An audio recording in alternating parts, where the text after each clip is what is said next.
as a devoted fan of J.R.R., and I think this still is the veil of the Middle Earth. I find myself fascinated by the enigmatic beings known as the Valar. Uh, After carefully traversing through countless pages of his works, I am captivated by their complexities and intricacies to change this in the grand narrative of the Lord of the Rings. Both the Valar and Maiar play mysterious roles.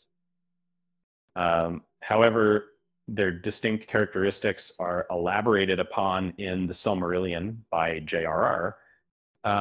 Tolkien, the term Valar is frequently mentioned across the three-part novel published between 1954 and 1955, known as The Lord of the Rings. These celestial beings are also present in Peter Jackson's Lord of the Rings trilogy, where each movie adapts a portion of the book, released between 2001 and 2003. On the other hand, the Maiar are more prominently featured in the original work and its adaptations. In the realm created by J.R.R., Tolkien met Sauron, the most renowned Maya, who stands out as literature's foremost antagonist.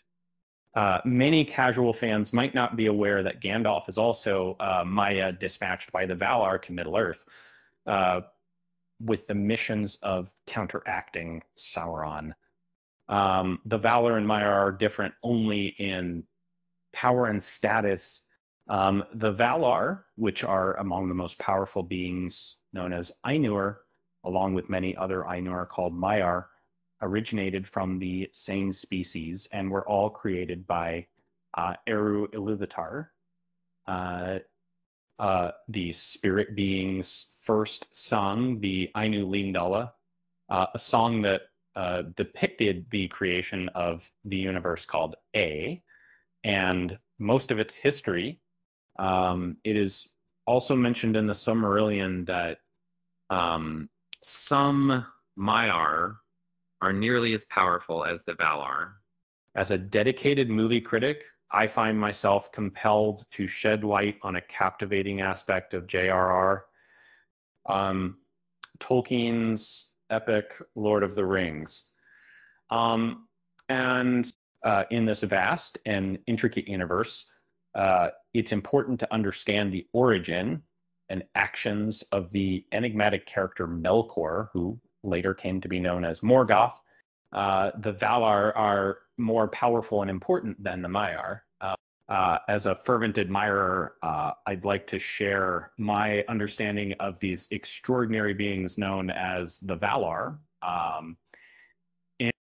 Unlike the Maiar, who are also powerful, the Valar possess distinct areas of expertise. The Valar are the most powerful 15 Ainur in the Lord of the Rings. The Maiar have a more direct influence during the Lord of the Rings timeline, during both the Lord of the Rings and the Hobbit. Certain beings known as Maiar have a significant impact on the unfolding events. Among these Maiar, Gandalf and Sauron stand out as the most prominent figures in the Lord of the Rings. They play crucial roles that surpass even Valar. What the Valar and Maiar have in common in the Lord of the Rings is that they are spirit beings capable of assuming physical form under certain circumstances that typically unclad Maiar are invisible, but their presence can be sensed by their distinctive scent. Disembodied Valar appear to some elves as intense, uncomfortable lights. The act of giving birth or conceiving a child creates an unbreakable bond for Ainur, like Melian the Maya, what kind of is in 500s? Because I think it's really apology for 500 Wellburn. Then, and that first film is a overfilm Middle Earth Indian answer.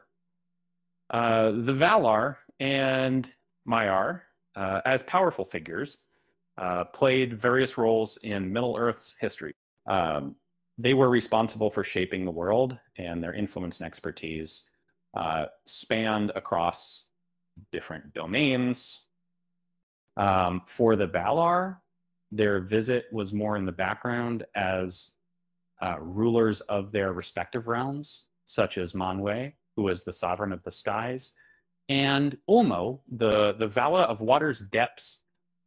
However, they would also, intervene when necessary to protect their creations or uphold justice. In contrast, the Maiar, like Gandalf and Sauron, were specially dispatched to Middle Earth to fulfill specific missions or objectives. Therefore, their presence in Middle Earth served different purposes and had varying degrees of influence on the narrative